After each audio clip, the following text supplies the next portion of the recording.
A very good morning to all of you. I have already discussed your 4 cases of refracting surfaces. 3 मैंने discuss किए थे आपके convex refracting surface के, और एक आपका मैंने कॉन्केव रिफ्रैक्टिंग सरफेस का डिस्कस कर लिया है, rarer to denser. Now today I am going to discuss your last case of refracting surface, जो कि है concave refracting surface denser to rarer, when light is travelling from denser to rarer. तो पहले shape के बारे में बता देता हूं, ये शेप मैंने कैसे बनाई है. तो सबसे पहले आप एक लेंस बना लो अपना साइड में, यहां से आपको शेप का आइडिया मिल जाएगा. कॉनकेव है तो कॉनकेव बनाओ, कॉन्वेक्स है कॉन्वेक्स बनाओ. तो इसकी जो लेफ्ट वाली शेप होती है ना, ये हमेशा यूज होती है आपकी रेयरर टू डेंसर वाले केस के लिए, और राइट वाली किसके लिए यूज होगी, डेंसर टू रेयरर के लिए. तो राइट वाली शेप देखो ऐसी है, एग्जैक्टली मैंने वैसी शेप वहां ऊपर बना दी. ठीक है, तो इस तरह से आप शेप का आइडिया रखोगे, उसको क्रैम नहीं करना है. आप हमेशा ऐसे याद रखो, लेफ्ट वाली shape rarer to denser, right वाली शेप जो होती है डेंसर टू रेयरर के लिए होती है. Now let's start with your derivation. तो सबसे पहले शेप बनाओगे, प्रिंसिपल एक्सिस बनाओगे, और यहाँ पे आपका होगा पोल. अब हमें 3 अजम्पशंस को दिमाग में रखना. फर्स्ट अजम्पशन थी आपकी object will be point object. Second assumption थी आपकी your aperture will be small. Aperture small रखते हैं, उसका फायदा आपको पता ही है क्या. उसके बाद थर्ड एजम्पशन होती है आपकी एंगल्स विल बी स्मॉल. और जब एंगल स्मॉल होते हैं तो मैं साइन आई को आई लिख सकता हूँ, आई को साइन आई लिख सकता हूँ, टेंजेंट आई को आई लिख सकता हूँ, आई को टेंजेंट आई. इस तरह से हम कन्वर्ट कर सकते हैं उनको आपस में. तो ये तीनों एजम्पशन हमारी हेल्प करेगी डेरिवेशन को सॉल्व करने में. तो let's start with your first with the figure. Okay, now I am going to take the object. Object मैंने ले लिया, क्योंकि डेंसर टू रेयर है तो डेंसर मीडियम में आपको ऑब्जेक्ट लेना पड़ेगा. ऑब्जेक्ट पॉइंट ऑब्जेक्ट है. अब आप रे लोगे, ये मेरी इंसिडेंट रे है. अब आगे मैं तब तक काम नहीं कर सकता जब तक मेरे पास नॉर्मल ना हो. अब नॉर्मल पास होता है हमेशा सेंटर ऑफ कर्वेचर से. अब इसकी शेप चेक करो, इस तरह से है, तो आपका सेंटर ऑफ कर्वेचर किस तरफ लाई करेगा, राइट की तरफ. तो सबसे पहले एक नॉर्मल बनाओ.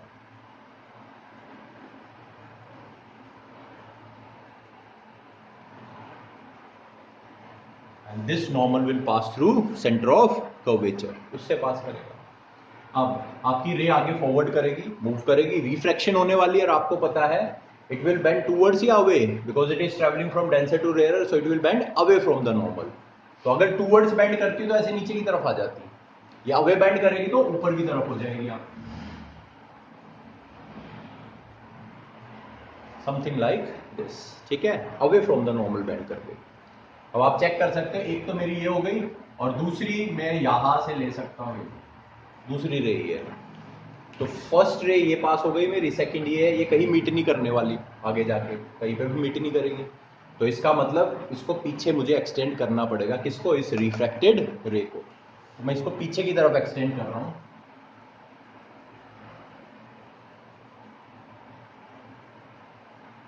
ये मैंने इसको पीछे की तरफ एक्सटेंड कर लिया. थोड़ा डार्क कर देता हूं इसको.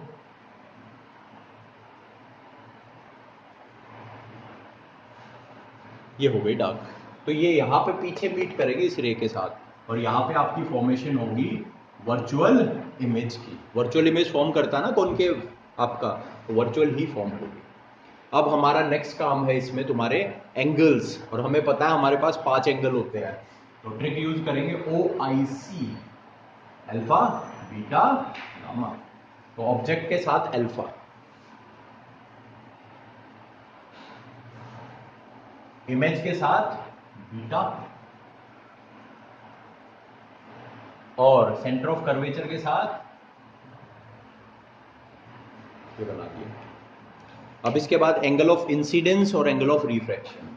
तो ये थी आपकी इंसिडेंट रे, ये थी, और ये है आपका नॉर्मल. तो इनके बीच में एंगल जो होगा वो होगा एंगल ऑफ इंसिडेंस. तो this will be your angle of incidence. ये बन गया एंगल ऑफ इंसिडेंस. इसके बाद लेंगे एंगल ऑफ रिफ्रैक्शन. तो ये है आपकी रिफ्रैक्टेड रे, और ये है आपका नॉर्मल. तो यहां पे बनेगा आपका एंगल ऑफ रिफ्रैक्शन. तो हम 5 एंगल ले चुके हैं, अल्फा ऑब्जेक्ट के साथ, बीटा इमेज के साथ, गामा सेंटर ऑफ कर्वेचर के साथ. एंगल ऑफ इंसिडेंस और एंगल ऑफ रिफ्रैक्शन। अब एक लास्ट काम इसमें छोटा सा रह गया अपना, नॉर्मल हमें बनाना है। तो पॉइंट ऑफ इंसिडेंस कहा था आपका सबसे पहले, यहां पर था point of incidence, point A.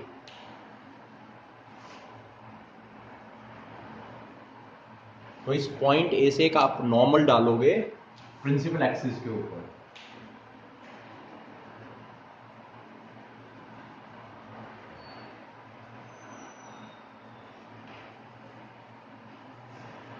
तो मैंने बना दिया a M perpendicular to o c. ये हमने अपना कंस्ट्रक्शन कर ली, फिगर आपकी यही कंप्लीट होती है। अच्छा, रिफ्रैक्टिव इंडेक्स वगैरह आप शो कर दो यहाँ पे। आपके रिफ्रैक्टिव इंडेक्स में जो आपका रिफ्रैक्टिंग सरफेस का होगा वो होगा म्यू2, और जो आपके आसपास के सराउंडिंग का होगा, मीडियम का होगा, वो होगा mu. Now let's start with the derivation part. अब सबसे पहले आप थ्योरी वगैरह तो लिख ही लोगे। Let us consider a concave refracting surface, the object is present inside the surface, now the rays travelling from denser to rarer. तो ये थ्योरी आप लिख लोगे, आई नो। अब कंस्ट्रक्शन स्टार्ट करोगे तो कंस्ट्रक्शन के बारे में जरूर बताना है। ड्रॉ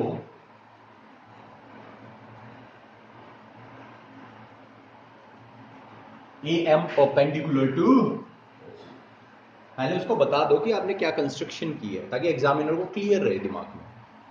उसके बाद आपका नेक्स्ट स्टेप होता है वही ट्राइंगल ए ओ सी और ए आई सी से आई और आर की वैल्यू निकालनी है आपको। तो इन ट्राइंगल ए ओ सी मैंने ले लिया। अब ट्राइंगल ए ओ सी देखो कहा है, ये रहा ए, ये रहा हमारा ओ, और ये रहा हमारा सी। अब इसमें सबसे पहले इंटरनल एंगल देखो कौन से है, अल्फा है और गामा है, अल्फा प्लस गामा।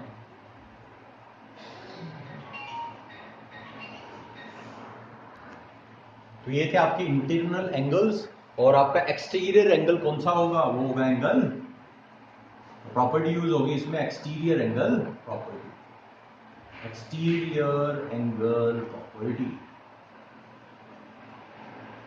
यूज कर ली मैंने। इसके बाद triangle A I C low. In triangle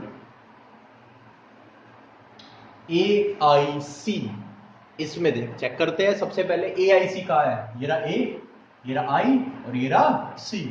यहाँ पे इंटरनल एंगल चेक करो पहले कौन से है, देखो बीटा बन रहा है और गामा बन रहा है, तो बीटा प्लस गामा।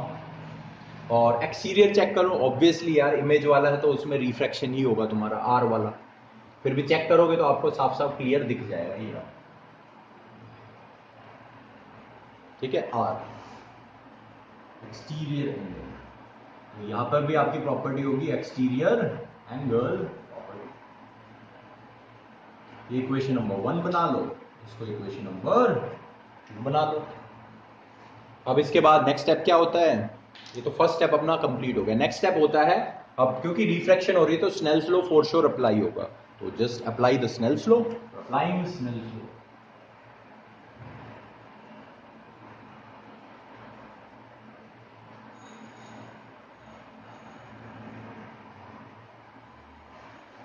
तो स्नेल्स लॉ हमने अप्लाई कर दिया। अब स्नेल्स लॉ ये 2 से 1 की तरफ जा रहा है, रे आपकी,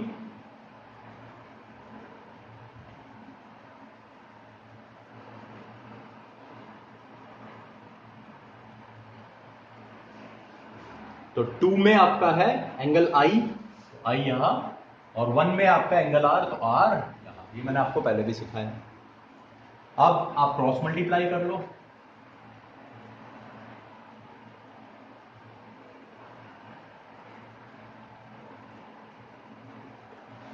ये मैंने क्रॉस मल्टीप्लाई कर दिए। अब इसके बाद अपनी एजम्पशन का हम यूज करेंगे, और हमारी एजम्पशन थी, क्या थी एजम्पशन, एंगल्स आर स्मॉल, तो वी कैन राइट साइन आई को आई लिख सकते हैं एंड साइन आर को आर लिख सकते हैं। तो एज एंगल्स आर स्मॉल,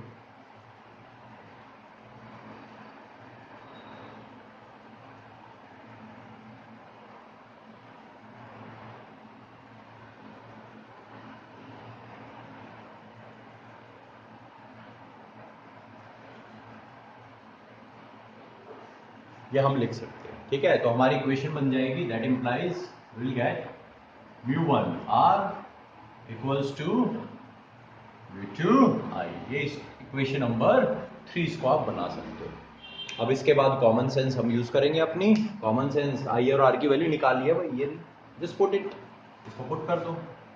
तो पुटिंग 1 and 2 in 3, 1 और 2 इक्वेशन को थर्ड में पुट कर दो। आर की वैल्यू है आपकी बीटा प्लस गामा और आई की वैल्यू है अल्फा प्लस गामा।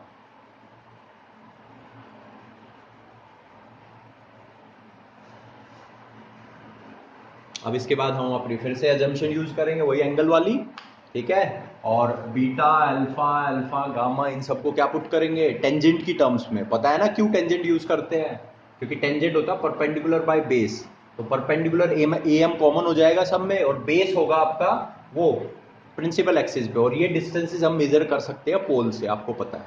तो ये हमारे लिए ज्यादा फ्रूटफुल होगा टेंजेंट लेना इसमें। तो आप प्रॉपर्टी यूज करोगे as angles are small, assumption as angles are small,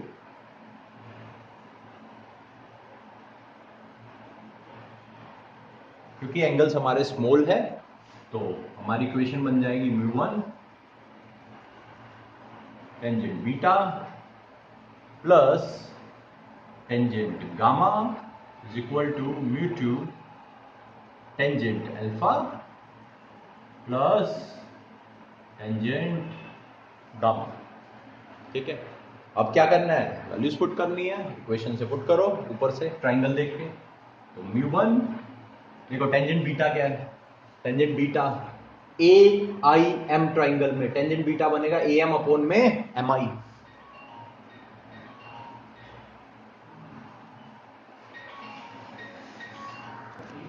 ठीक है, तो इसी तरह से आपके बाकी भी हम लिख देंगे। टेंजेंट गामा बन जाएगा ए एम अपॉन में एम सी, चेक कर सकते हो ए एम अपॉन में एम सी। ऐसे ही टेंजेंट अल्फा बन जाएगा alpha triangle A O M में ए एम अपॉन में एम ओ, ये बना दिया। बाकी टेंजेंट गामा हमने निकाल ही लिया था। अब इसके बाद हम क्या करेंगे, ए एम कैंसिल हो रहा है तो कैंसिल कर दोगे, ये हमने ए एम को कैंसिल कर दिया। अब इसके बाद हम यूज करेंगे अपनी थर्ड एजम्पशन का, अपर्चर इज स्मॉल। मैं यहां से रब कर रहा हूं,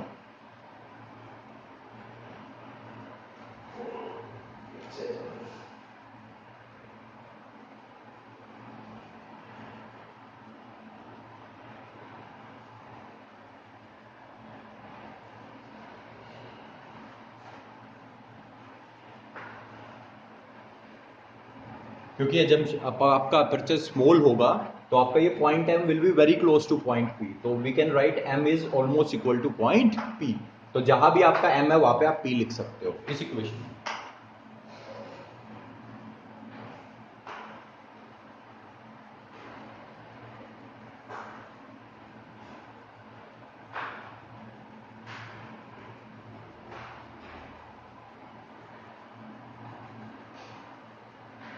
V2 यहाँ पे 1 अपॉन में पी ओ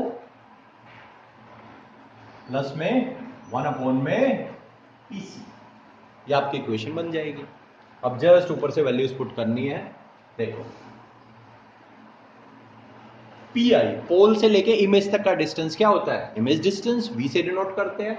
अब चेक करो इमेज कहाँ बन रही है, लेफ्ट साइड पे, और लेफ्ट साइड पे डिस्टेंसेस क्या होते हैं, नेगेटिव होते हैं। तो आपका बन जाएगा 1 अपॉन में माइनस प्लस पीसी, पोल से लेके सेंटर ऑफ कर्वेचर का डिस्टेंस होता है रेडियस ऑफ कर्वेचर। अब चेक करो सेंटर ऑफ कर्वेचर का राइट में, राइट में मतलब पॉजिटिव।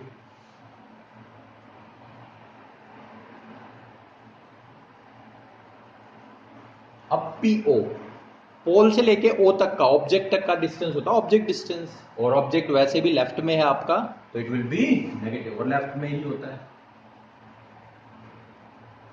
प्लस पीसी, पीसी हमने पहले ही देख लिया था, आर होगा हमारा। तो ऑलमोस्ट रिजल्ट अपना निकलने वाला है। डेंसर टू रेयर का केस है, तो एक बार यहां से मैं रब कर रहा हूं ऊपर का।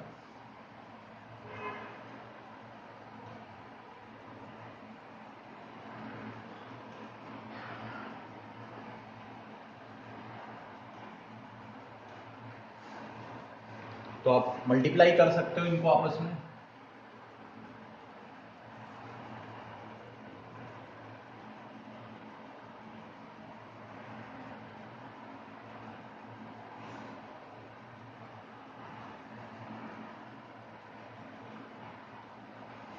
U2 बाय R, तो ये आ गया।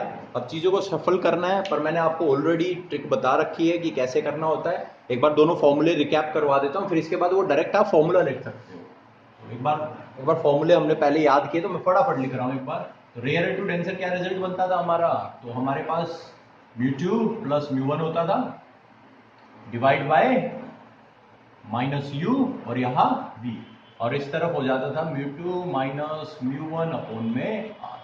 ये रिजल्ट बनता था रेयर टू डेंसर का। और डेंसर टू रेयर में क्या करते थे, डेंसर टू रेयर में बस स्विच करते थे, या नीचे स्विच कर दो या ऊपर स्विच कर दो, तो तुम्हारा रिजल्ट बनता था μ2 बाय माइनस u।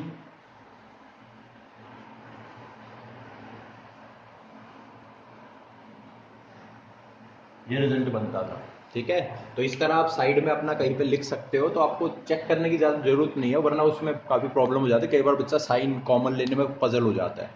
तो आपको रिजल्ट पता है, तो इसके बाद आप डायरेक्ट अपना रिजल्ट लिख सकते हो, नो प्रॉब्लम, ठीक है। तो हमारा रिजल्ट क्या बनेगा, ये बनेगा, क्योंकि डेंसर टू रेयर है। तो इस स्टेप के बाद आप डायरेक्ट ये स्टेप लिख सकते हो।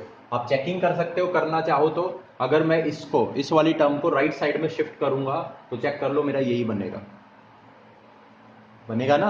और ये वाली टर्म को अगर लेफ्ट में शिफ्ट करूंगा, तो देखो मेरा यही बनेगा। कॉमन लेने के बाद मतलब आर दोनों के नीचे आ जाएगा, ठीक है।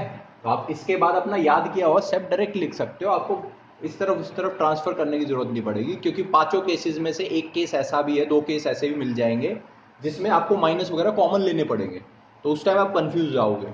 तो हमेशा अपना रिजल्ट याद रखो, इस स्टेप तक पहुंचो, उसके बाद अपना डायरेक्ट रिजल्ट लिख दो, कोई प्रॉब्लम नहीं होगी, ठीक है। So this was the last case of your refracting surfaces. तो 5 केसेस थे, मैंने पांचों आपके डिस्कस किए हैं। आपको पहला केस मैंने जो सबसे पहला कराया था वो मोस्ट इंपोर्टेंट है, क्योंकि एग्जाम में 3 से 4 बार उसी को पूछा गया है। But we can not take risk, मैंने पांचों केसेस आपको करा दिए हैं, और आपने ऑब्जर्व भी किया होगा कि पांचों केसेस में जो नीचे डेरिवेशन करने का जो प्रोसेस है दैट इज एग्जैक्टली सेम।